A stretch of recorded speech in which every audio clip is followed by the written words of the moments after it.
All right, so I'm not sure of the group that we have here today, so I'm going to start from the very, very beginning in case we have some brand new lecturers that started on second semester. So the others, if you already know some of these first basic steps, just bear with us. It's going to get a little bit more interesting later on. So the first thing we need to know is where we find eThuto. Now, a lot of people just go through the CUT website, and that's an easy way to do it. On the CUT website, you can go to ePortals and then connect to eThuto via this link here.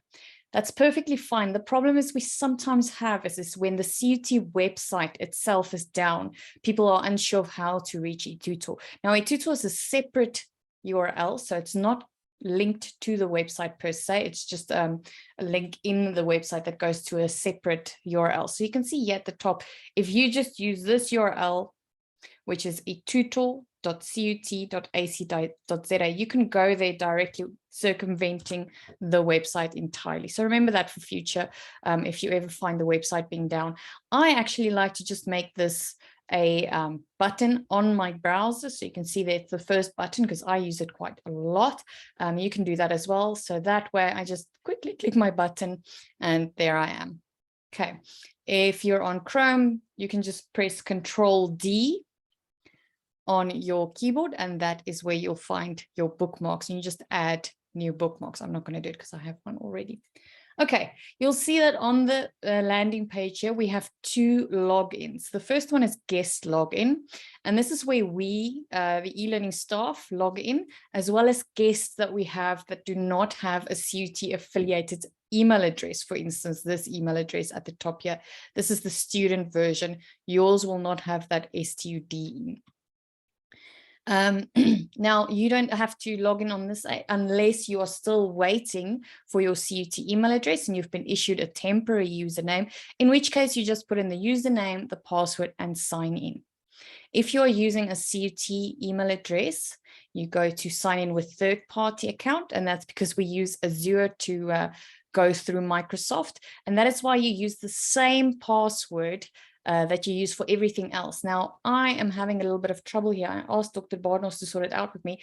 My email address has been changed by IT for some reason, so I can't log in like this at the moment, but I am getting it sorted. But it's you just follow the steps. You just go in, put in your email address, which in my case is alfiajerden@cut.ac.za, and then you say next, and you put in the password you use for everything else. So this password also changes as you change your computer password or any of your other Microsoft passwords. So for instance, if you use Microsoft, all the apps and things, the same password you use here, you will use on eThuto. All right, so I'm going to log in with guest login because I'm an administrator, but you'll go in with sign in with third party.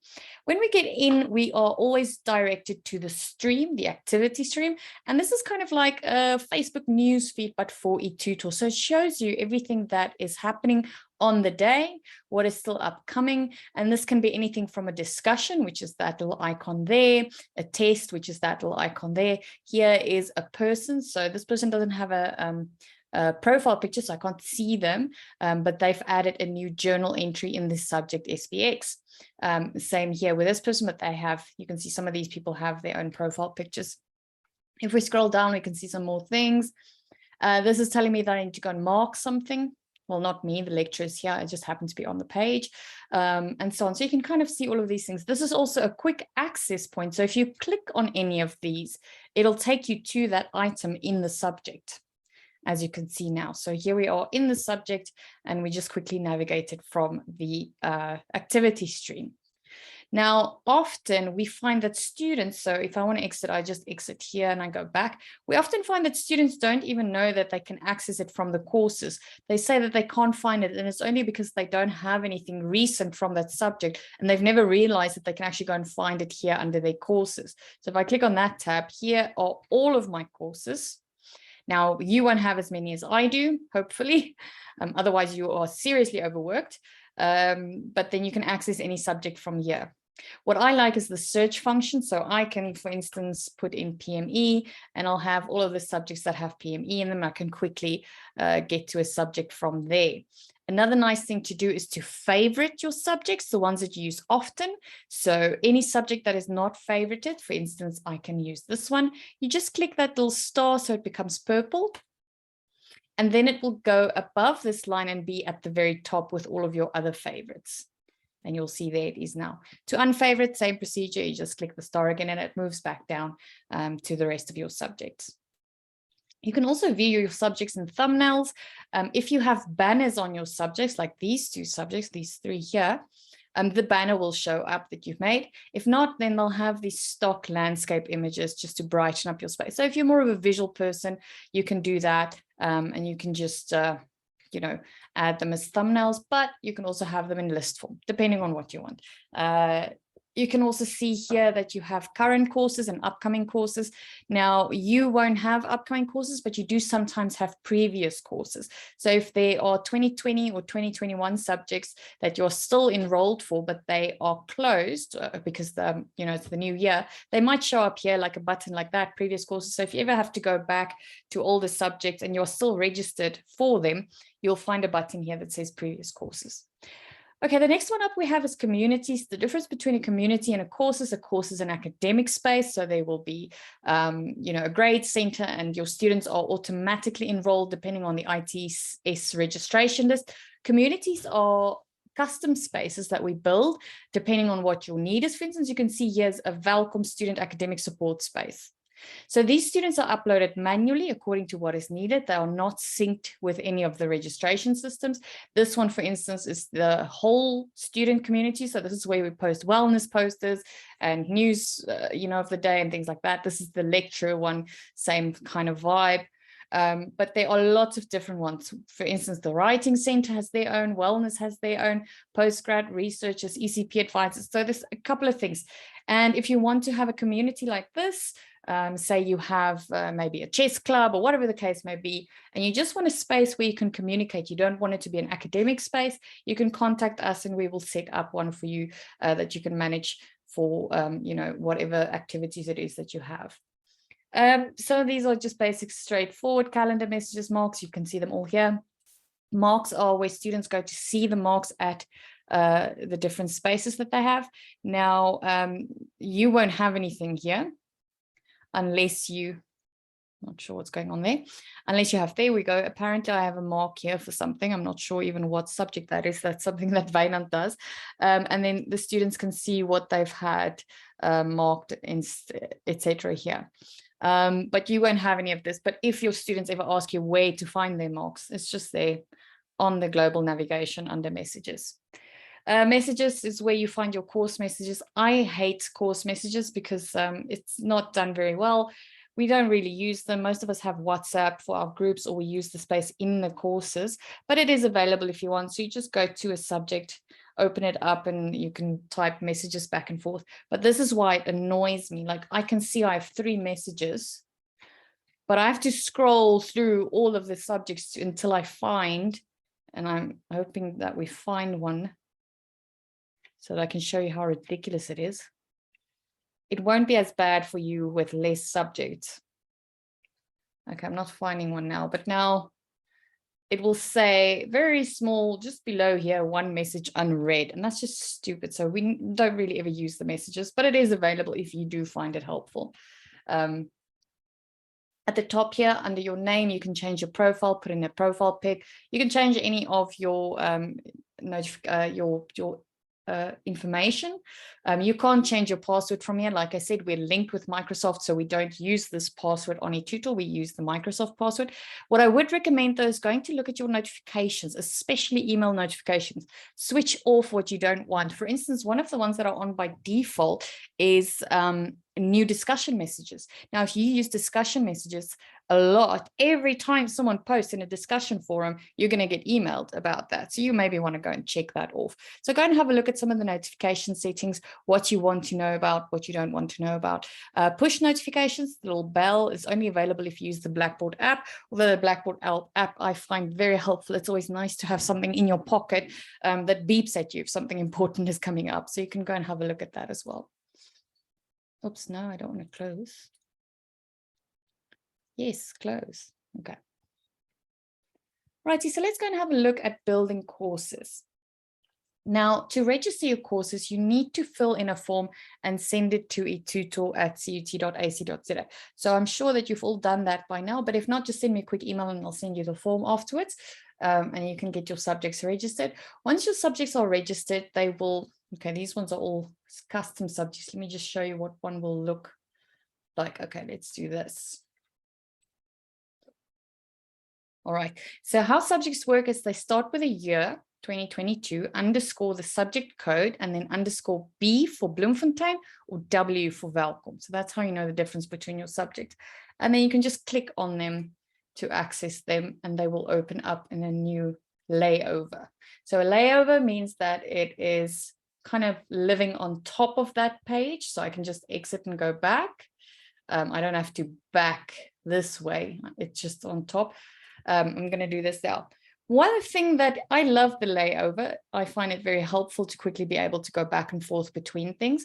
One thing that it does do that is a little bit annoying is it gives you a compressed, compounded, actually is the word, URL, which means that if I take this URL and put it into a new browser, it's going to take me straight back to the start of the course. Now, for instance, if I want to send my students to something specific, like this test, for instance, I would have, in the older days, before we had the layover, just copied that and sent it to the students, and then they would be able to open it directly. But now, because it's the compounded URL, it just takes them to the home page. So what you need to do now, for instance, to get rid of that and have its own URL is open in new window. Sorry, I'm confused. It can be new window, sure, but in new tab is just so much easier. I'm not sure why I said window. Open link in new tab. It's going to open up in link and look at the difference between the URLs. Now it's got the proper long URL. So if I were to copy this URL and send it to my students, it'll take them directly to the test instead of the home page. And you can see here that it's got rid of that layover. There's nothing behind this and you can't go back. So just a short note on the navigation of the systems. If you are someone who likes to send out links to students, I like sending out links. It makes it easier for them to find things. Otherwise, they complain a lot, but it's up to you. Now, the first thing I want to talk about is you will probably inherit a subject from previous years, which means it will have a bunch of stuff on the menu already. Now, what a lot of people do is they just keep building on the menu. And after a while, I should show you some of these menus. They go on and on and on forever. And it's so confusing that neither the lecturer nor the student knows where or what to go, to access anything. So what I would recommend is if you inherit a subject with an already existing menu, firstly, you can always ask to get a fresh page with nothing on. But if you're afraid that there are things there that you might want to use again, you can just clean it up. And the easiest way to clean it up, for instance, there's a video. I don't want that, so I'm going to delete that. Just access the little menu here, always the little down arrow, and delete. Okay, so this is Collaborate, so it's just loading a bit slow. And now I freaked it out. Okay, there we go. Delete this menu item. I was going to ask you a couple of times to delete. That's just because it's permanent. Now, if you do accidentally delete something from the previous page that you actually wanted to keep, just get in contact with me. I can bring it back over from the 2021 page. So it's not the end of the world. I want to maybe, for instance, I don't want to have assessments. I'm going to use them in my learning units. So I'm going to delete all of these.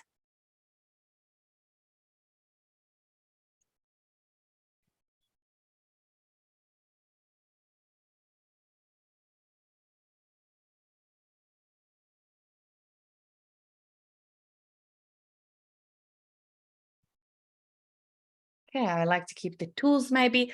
I don't use the words learning units. So I'm going to go and rename it to what I use, which may be modules or chapters or whatever the case may be. So you just click on the little menu, rename. And so you can kind of like organize your menu.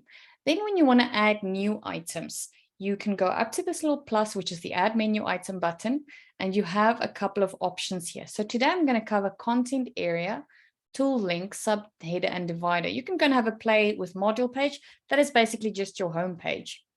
So your homepage where you have these modules, for instance, a shortcut to announcements, what's new, thesaurus, or whatever you may want, that is a module page. So we're not going to cover that today because all the subjects come out with a homepage.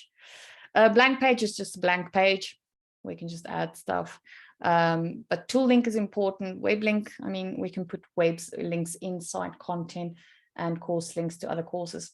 So I'm just going to create a content area today. Right now, I'm going to call this maybe module 2 to keep up with our trend there.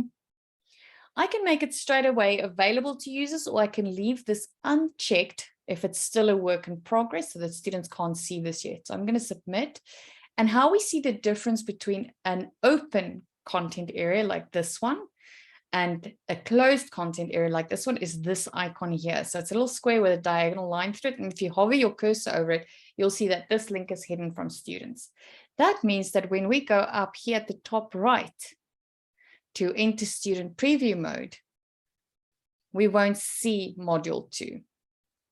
It won't be there. So whenever you need to see how your students see your page, go to student preview mode. And then when you're done, you can exit and you can keep working on your page. Now I want to move module 2, obviously, to be in the module section. So the quickest way to do that is hover your cursor to the left until you see the 4 arrows and drag and drop it to where you want. There's another way of doing this, and this is helpful if you have very long menus. You can go to the quick keyboard accessible. So it's the button next to the add menu item button, and it's 2 arrows, one going up, one going down. Click on that and then grab whatever it is you want, just highlight it, and with the arrows move it to the new space. And then submit, and you'll see that I've reordered this menu setting. So 2 ways of doing that. It depends on your menu, which is going to be quicker. But if you have a nice short menu, just dragging it to where you want it is definitely the quickest way. Now we will see another icon here. This means that there's no content in this space. Okay, so that just means that I haven't built anything yet. The moment I start building, it will look like this one with no items next to it.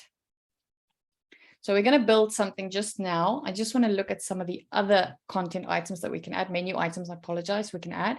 The next one is tool link. Now, as it indicates, it's just a link to any of the tools. So if you open that up, you'll have a drop-down menu of all the available tools you have on Blackboard. And you can go and play around with them. But the ones I tell you that we use the most are announcements, Collaborate, which is the video conferencing software. So Zoom or Teams, it's the same thing. It's just Blackboard's version. Blackboard Help is just a link to their site. Blogs is things that we use. We might use calendars, ConnectYard, which is our WhatsApp integration. Email, not so much. Most people just use messages in WhatsApp or things like that. You might use discussion board. Glossary is nice if you have a lot of terms and concepts in your subjects that are very specific. Groups we use. And that's about it that most people use. But you can go and play with all of the tools and see what they do. You, as the subject specialist, might recognize the usefulness of a tool that me, as the learning designer, cannot see because I don't know what your subject content is. So I might not realize that, journals is very helpful in your subject because I don't, I'm not an expert in your subject. So let's see what I've got here. Okay, I'm going to add a discussion board. So I'm going to choose discussion board. You give it a name. You can give it a custom name. I'm going to just call it discussions for now, but you can call it discussion board, discussion forum, chats, whatever you want to call it. You can call it anything. And then this time I'm going to make it straight away available to users. And we can move it around depending on where you want it. I think we're going to use discussions the most out of our tools. So I'm going to put it at the top, for instance. Okay.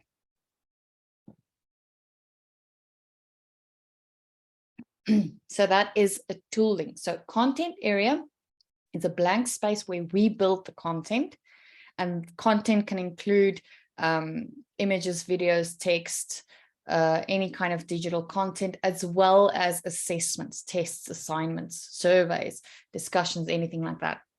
A tool link links you to one specific tool Think of it as a shortcut on your menu to the tool.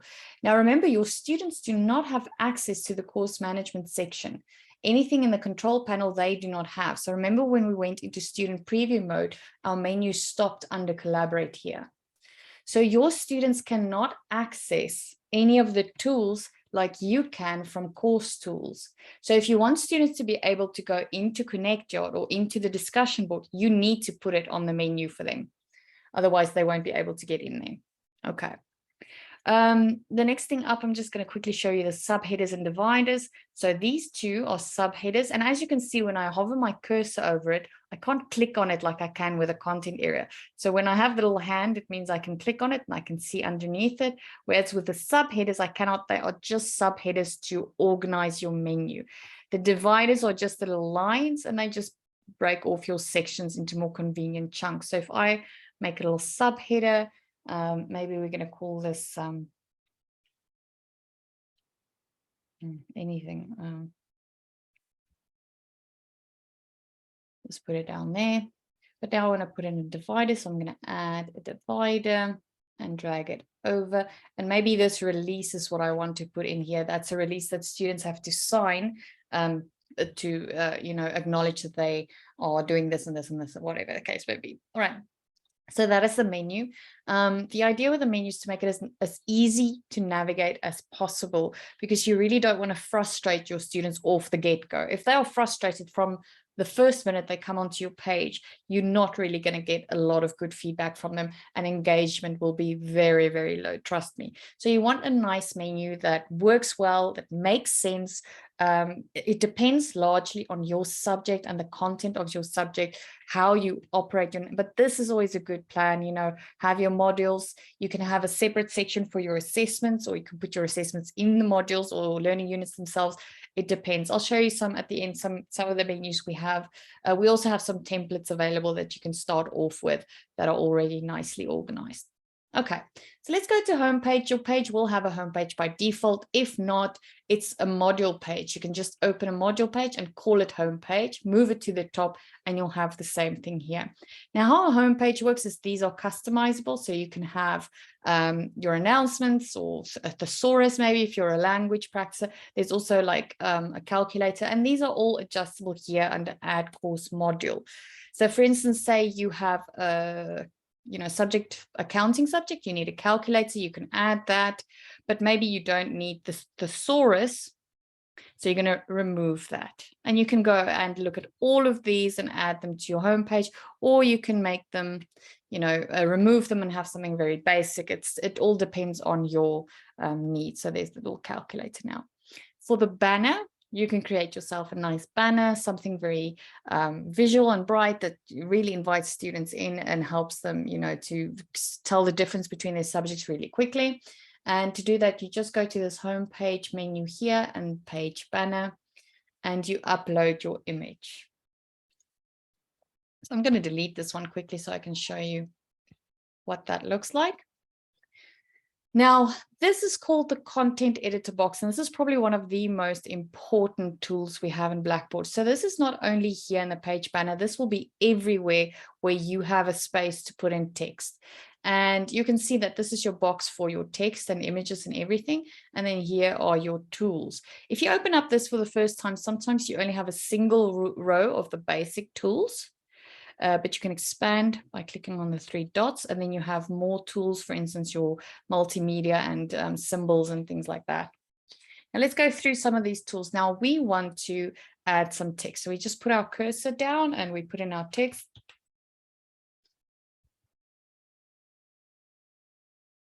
So whatever we're going to put in, I'm going to play around with my text. I'm going to highlight it, and this should be very familiar to you because it's the same as it is in every other word processing software. We can play around with the point value to make it larger or smaller. We can play around with the text. We can play around with the colors. Let's make it a nice bright blue. We can bold it, italicize it, whatever the case may be, underline it. I can center it. Maybe we can make it even bigger. And, so these at the top should be very familiar. They are all of the tools that you already have in your Word documents. or Google Docs or whatever word processing software you use. It's very similar to that. Now let's have a look at inserting some images and things like that. So I want to insert my banner. Now for this to work, you should already have that banner saved on your computer. So I'm going to go to add content, and this is where I go to add any kind of content, be it images or video or files or anything like that. Now I'm going to say I'm going to insert from local files because I want to get something from my computer. You can insert from content collection if it's an object that you've already uploaded a previous time to the subject, and you'll see that a list of all of the items in the subject will come up. But we're going to open from, now I have let me just go to desktop. Go to the computer wherever you've saved your banner, open, and it will insert your banner right there.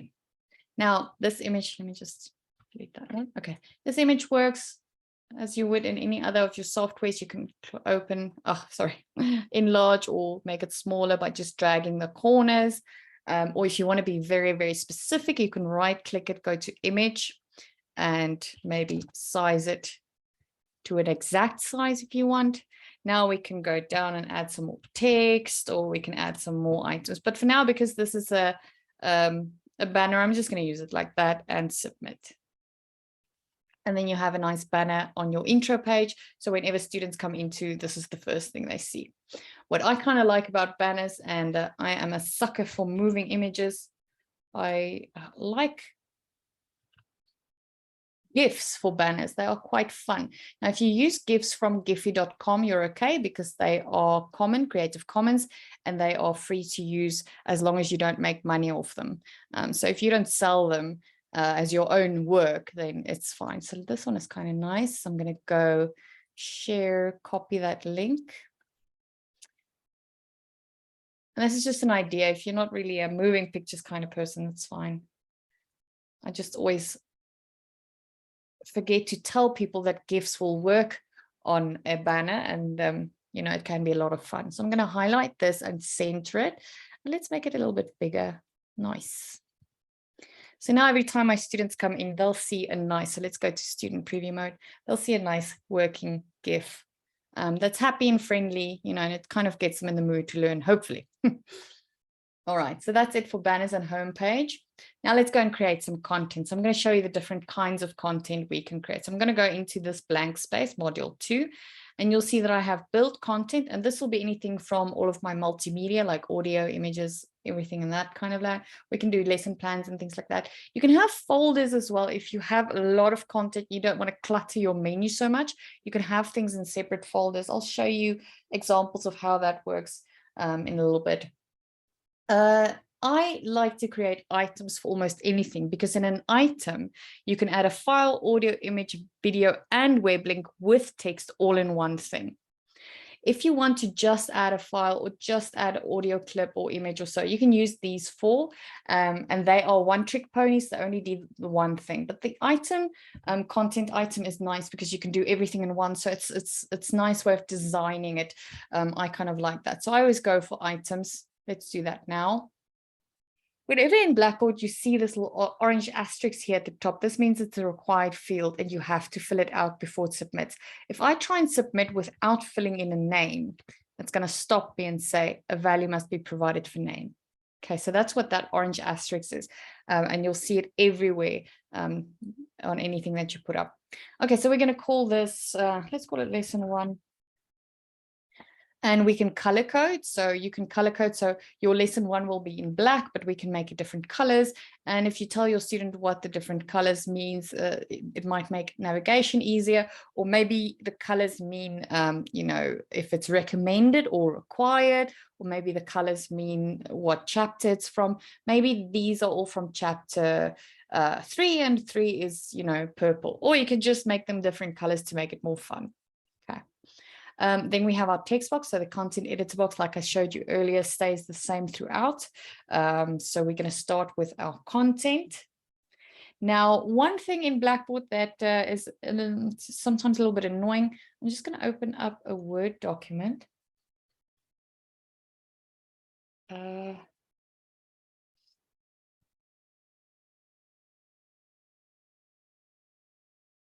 just trying to find my folder with my training props. There we go. Now I want to, for instance, put this area in. So here is, I'm going to copy that. And now you cannot paste it. So you're going to try and paste it like this. Doesn't even give you the option to paste. Sometimes it actually does give you the option to paste. Oh, there we go, paste. It's going to tell you your browser doesn't support. Now, it's actually not a browser thing. It's just something Blackboard doesn't look into. You have to use the shortcut, the keyboard shortcut, and that is Control V. So Control plus V is for paste, and Control plus C is for copy. So remember that. So I'm going to click Control V. It's going to ask me, do I want to remove the formatting from the previous source or keep it? I recommend always removing the formatting because the HTML2 formatting and Word formatting doesn't always collaborate or coalesce very well, which means that you sometimes have some really weird aligning and things like that. So I like to remove formatting and start from scratch.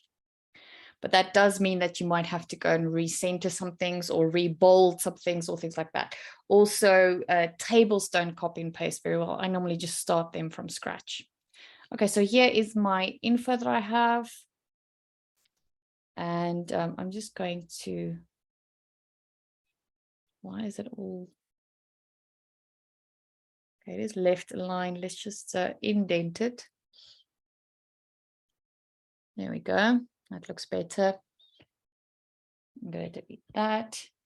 I'm going to highlight it. I just use the shortcut on my keyboard, Control A, to highlight everything. Otherwise, you can just highlight certain sections or highlight it with your cursor like that. Let's make it a bit bigger. I'm going to make it a nice friendly blue. Make sure that the colors you choose are readable. For instance, I'm not even sure why these colors are here, but for instance, this is never going to work. Nobody's going to be able to read that. So make sure when you choose colors that they are readable, and don't go too crazy with the colors to make people nauseous. And now I've got some text in here that I brought for my Word. Otherwise, you can put in text just normally, just typing them. And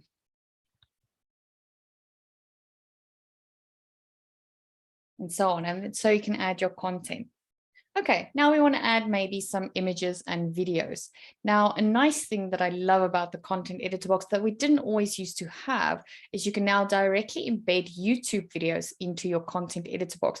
Previously, we had to go and find them and embed them with a couple of extra steps. It wasn't really that bad, but it is nicer the way it is now. So I'm going to go to a video. Okay, that's me doing an eThuto talk. So I'm going to copy the URL. Go back to my content editor box, paste it, click enter, and it's going to automatically embed that into, and students can now just play it directly in screen. Okay, now the same thing works for the GIFs you saw earlier. So anything from Giphy, or if you have another GIF site, let's put in Get Ready. You can use images. Just make sure that the site that you use is Creative Commons and that you are allowed to use these. But I'll tell you, mostly it's okay if it's not something that you're going to be selling.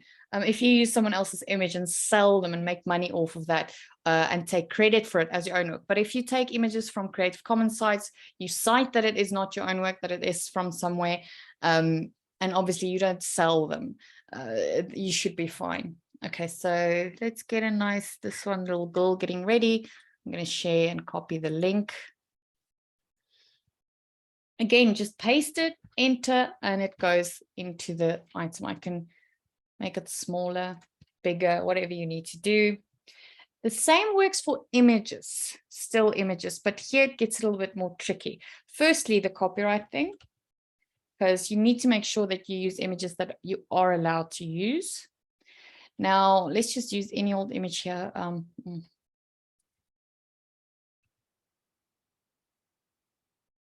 Use Get Ready again. So for instance, Shutterstock, these images are not for use. They are images that are sold, and unless you have a stock item for them, a stock license, sorry, for them, you're not allowed to use these. So go and find images that are free. I have a couple of websites that I love using, and the first one is pixabay.com. And all of these images are free to use. You can see at the top, that's their thing. And how they make their money is by advertising images from other websites where you can buy them. So I'm going to use an image from here because I know it's safe. And these websites have stunning images for free, but they don't often have very specific images for subject special. So for instance, if you are maybe an engineer and you want to look at, say you are in electronics. I mean, yeah, well, we had one image for logic gate, so that's not too bad. Normally for something that's specific, you won't get a lot of images, and that's my point. So I'm going to use this one, and you can freely download it. Just going to say that I'm not a robot. Just wait for it to download to my computer. I'm just going to leave it there. I'm going to go back. Now I'm going to put my cursor where I want my image to be. This time I'm going to go, instead of pasting it from a URL, I'm going to go add content, insert local. I'm going to navigate to my downloads and add that image. And there is my image. It's huge, so I'm going to make it a little bit smaller. Okay, so that is some multimedia that you can add. Let's move on to some of the other things. One of the things I love doing is adding links to, certain sites. So for instance, if I have an article on, there we go, let's use inflation in South Africa. This lesson that we're creating is very, very topsy-turvy. There's like something of everything in here. All right, so I read this business tech article, and I really want to share this with my students because I think it's very helpful. I'm going to copy that URL there. And there are two ways of doing this. The first way is just simply pasting the URL, entering, and let it embed itself. And it will embed like this. The other way you can do is you can add some text.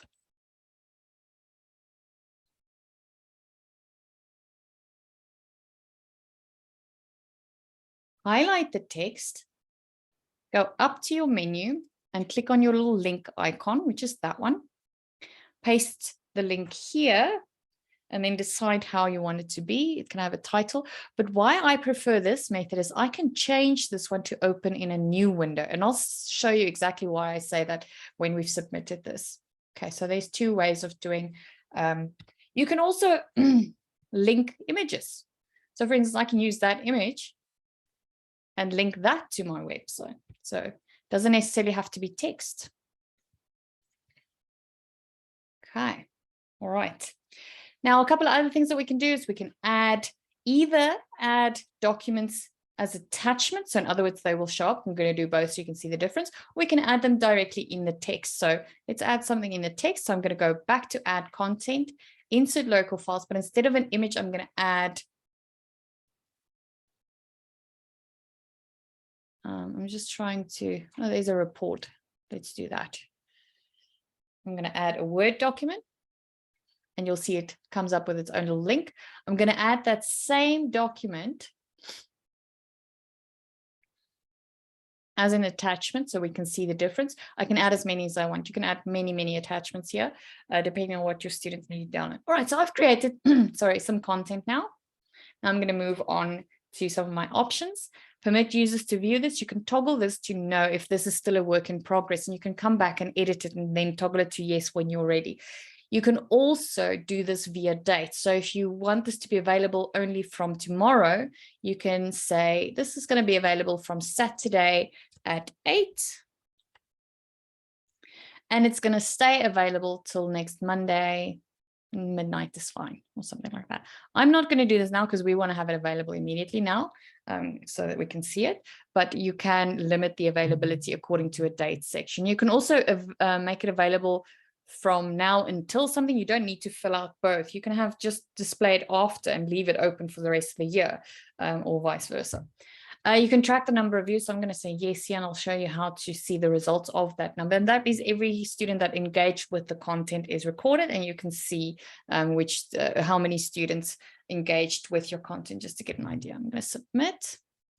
Now, submit is your save button in Blackboard. It's always the same button, submit. Nothing is saved, so it's not cloud-based. Nothing is saved until you've clicked that submit button. So make sure to submit before you exit. And there we have our first lesson created. And we can keep going. You can build more lessons, more items, more items, more items. And it will just keep building on each other. You can reorder them. There is those little arrows again. And you can reorder them the same way we reordered our menu items earlier if you start getting a lot of them and you would just want to mix them up. But you can also drag and drop them the same way we dragged and dropped menu items. Okay, but now you can see your content. Okay, all looks good. Let's test some of this. I'm going to click on that. It plays in screen, but I can full screen it here, or I can go and watch it on YouTube. So you can decide, the student can decide which way they want to view it. The GIF plays nicely, the image is good and readable. Now let's look at these two links that we've created. The first one is the one where we just copied and pasted.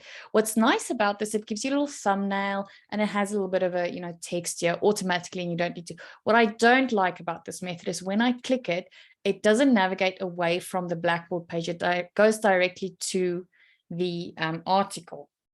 So to go back to Blackboard, I have to either go back here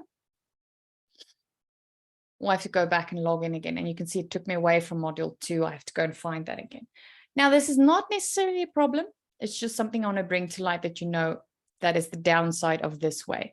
If you do it in this way, where you can choose to open it in a new window, it will open up in a new tab at the top. So this was the original one, and your student can still navigate back to where they left off. So that is the difference between the two ways of linking websites.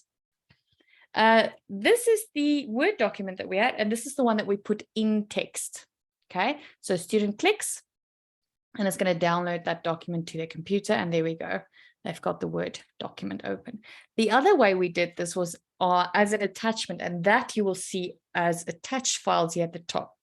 So it's also going to open up the same way. It's just a matter of placement. So if you use the attachment, all of the files will be at the top, or you can put them in text. So it completely depends on what it is that you're building, however you want to do that. All right, so this is how we build content. Now, some of these other things, for instance, a content folder is just a folder that you create.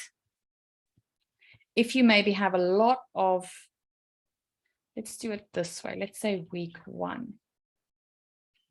Here you will find week 1 content. Okay, and you can also have availabilities and all of that, the dates and things like that. And now I'm just going to move that up so you can see it. And what happens now is when we click on this, it takes us to a content area. So it's just another level. So we can build another content area. And I'm just going to add some text there just to have something in. And you can build content the same way you built it here, but now it's just another level, so another click. So if you have, for instance, 5 weeks in module 1 and you want them all separately, you can have a bunch of content folders. We'll call this one a week 2.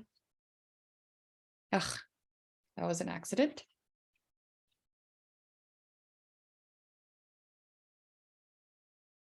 I'm going to move that up again. And then we can move this into that. So if I want to move lesson 1 into week 1, I can just go to its little heading, say move, choose where I want it to be. So there's my menu. I want it to be under module 2, week 1, for instance. Submit. And now it's moved away and it will fall under this area. Okay, you can move everything this way. So test, anything, you can move them, between your menu items. At the top here, we have our breadcrumbs. This is an easy way to go back to something specific. So instead of going back to module 2 there, you can go through via your breadcrumbs. So if we go in here, we can just click on module 2 there. That's a way of navigating back and forth. But you can also use the menu for that. So if you have a nice clear menu, I find I don't use the breadcrumbs as often. Okay, so that's building content. So think about how best to present your content. Maybe you're going to use content folders, maybe not. It completely depends on the amount of content you need to present, the structure of it, and the different modules and things like that, how it's broken down. The next thing I'm going to do, and we're running out of time, so I have to be quick, is I'm going to look at assessments. So there are there's a couple of ways. We mostly only use tests and assignments. An assignment is just a space where your student can upload documents. What makes assignments great is the way you mark it and the way it can check for originality, for plagiarism. So I'm just going to call this assignment 1. 1.1. Here you put in your instructions. So you're going to tell your students upload your portfolio of evidence here. And you can be very specific. You can say, you know, all of the things that you would tell them, contents page, blah, blah, blah, all of those things you can put in here. And again, content editor box, you can add files, you can insert images or anything. Now we have a due date. So when is this due by? And if a student uploads it after the 30th, at that time, it will show you that that student was late. We have to put in points possible for the little asterisks. You can see it there. And I'm going to say this is worth 100. You can create a rubric to go with that to make your marking easier. You can have it as group submissions, but remember to have created groups before you create the assignment. You can't have a group submission if you don't have groups already. You can give them multiple attempts. So let's give them 3 attempts if you're scared that they're going to do, or you can give them unlimited, or you can give them just 1 attempt. We can check it for plagiarism using SafeAssign. It's very important that if you are going to give them multiple attempts, say for instance 3, that you check this box, exclude submissions from the institutional database. And that is so that number 2 attempt isn't going to compare itself to the previous document. Otherwise, the second time the student uploads their document, they're just going to get 100% plagiarism because they've already uploaded that document. So make sure that you check that box if students are going to be uploading again and again. Also, if an assignment might fall part of a portfolio of evidence later, also a good idea to check that box. You can check that one to, have them also view the SafeAssign report if you want them to. So marking options, just leave this until you know. If you have very large groups and you are multiple lecturers, you can do delegated marking, or if you need to mark anonymously, if you're a moderator, you can choose these, but mostly they just cause havoc. So let me know if this is something you're interested in, and I'll go through the settings with you. Otherwise, they sometimes cause a lot of trouble. Display, so do you want it to be, so we know this is out of 100, so it doesn't really make much of a difference if we have it a score or percentage, or you can have it complete, incomplete, or letter or text like the Americans have. So you can put that on percentage because that's normally what we have. You want to leave this checked to include it in grade center marking calculations. You can show it to your students or not. This will depend on your department's policy. Some departments have a policy where they say students are not allowed to see their marks if it's a term test or a final examination, but it's okay to show them for in between smaller tests and assignments, things like that. So make sure what the rules are, whether or not students are allowed to see their marks immediately. And you can show them the average or median. Again, that depends on your departmental policy.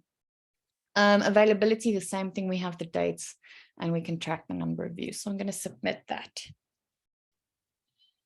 And there is our assignment. You can see it has a little bit of a difference. So a student will click on it and they will see the due date, the points possible, and they can upload a file. But don't worry about them. They know how to do it. We also have videos that show them exactly how to do it, but they understand how to navigate the space. Tests, I'm not going to show you how to create tests today because it takes a whole, a training session just to do tests. What I am going to say, though, is that if you want to create tests before we have the next test session, which will be soon, you can go to the YouTube channel under playlists, go to tests, instructors, test playlist. And these 2 are the most important. I don't know why I have this one at the top. I'll re-navigate them. Anyway, so create the test and your test options, how to set up all the options. Okay, these 2 are the most important ones that you can watch to learn all you need to do about creating tests. There are some others here that are after the fact ones that you can go through as well. For instance, how to access the attempts after the students have written, how to change any dates, how to export and import them from one subject to another. All of these are available here. But I will have a training exclusively on tests very soon, where I go through all of the different question types and things like that. But these two videos should get you started if you want to start earlier than the next training session. And you can, just kind of play around and explore with the different types of questions, etc. All right, so ladies and gents, I'm going to leave off here so that we still have a nice lot of time for questions, or you can ask me to show you something specific if it's quick. So please let me know if you feel happy that you can get started with eThuto. So if this is your first time at CUT, I hope that you will go to your courses now and start exploring with your menus.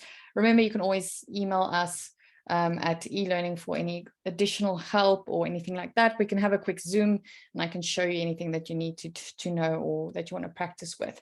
Also make sure that you fill in the attendance. I've just put the link again in the chat box. I need that information to report back to your assistant deans, and I need to report back to them name by name. So you'll see, for instance, like this was one of my reports that I put up here. I have to literally put in your name, what training you did and when you completed it and so on. And I get that information from the attendance. So please make sure that you fill that out. All right, I'm going to open up for any questions. Please feel free to unmute yourself and ask your questions. You can also put your questions in the chat box if you want. Let me know what you need to do.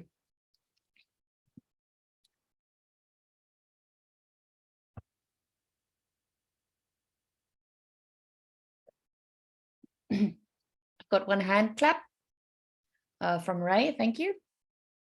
Anyone want to ask a question? I know this is a lot, especially if you're new lecturers. This is always very overwhelming, and I have to go pretty quickly to get this all done in an hour. So a lot of you feel overwhelmed. So make sure to go to the YouTube page and watch the video. I'm going to upload it a little bit later today to that eThuto Talks playlist, and there you can watch it again and again and catch up on anything that you missed maybe, or anything that you didn't understand properly. Also, the learning designs are available to help you out should you get stuck anywhere. But yeah, the YouTube channel really is a great resource for just refreshing anything that you might have missed. All right, I think maybe I talked you all tired. We don't seem to have any questions. So I'm going to stop there for the day and wish you all a very, very happy weekend. Oh, wait, here we go. I have a problem. I'm a new lecturer and I'm unable to log into eThuto, which is quite frustrating. IT said I must communicate with eThuto. All right, Matsidiso, what exactly happens when you try and log in? Do you get an error that says sign on error? Do you just go to a blank space? What happens when you try and log in to eThuto?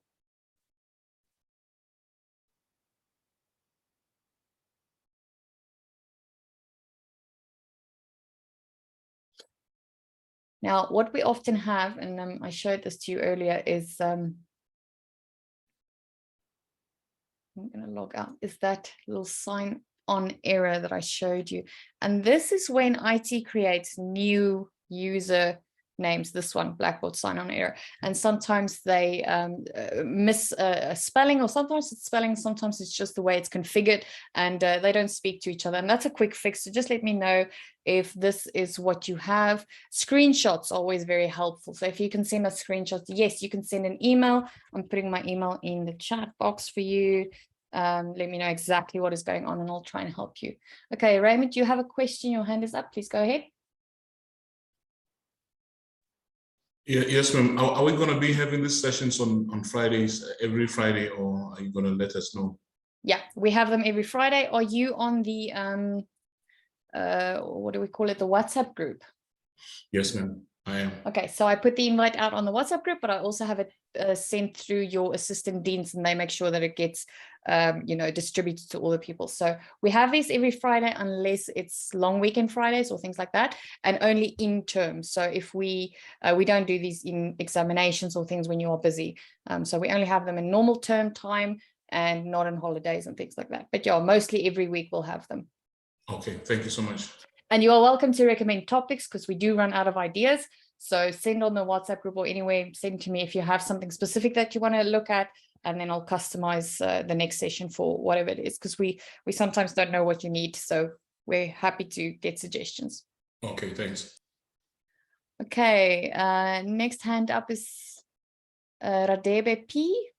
Yes, tell me, Lenry, how do I know that I'm on a WhatsApp group? Because I'm feeling you, not really brand new. I'm feeling you. Okay, so I'm going to put in the chat box the link to join the WhatsApp group. So you just open that up on your phone, and then you lecturer community. Just open that up on your phone. It will automatically join you to the group. Okay, thanks. So just let me get it now.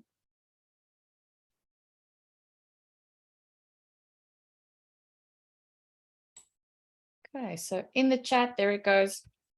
Just follow that link and you'll be joined to the group. Thanks, Larry. Okay, no problem. All right, there was another hand up, but it disappeared. Maybe I answered the question. Possible.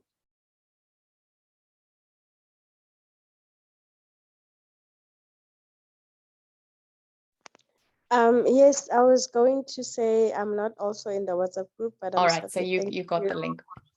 All right, ladies and gents, let's leave off here and go and have a weekend. I hope you guys have a great weekend. And I hope you learned something today. Let me know if you have any questions following up. Sometimes later on, we think about questions that we forgot to ask and things like that. Feel free to email me. My email is in the chat. Otherwise, go and watch the video again if there's anything that you missed. And then have fun. Let me know if you, need anything more or any training that you want, and we'll organize it. Have a nice weekend. Bye. Bye. Thank you.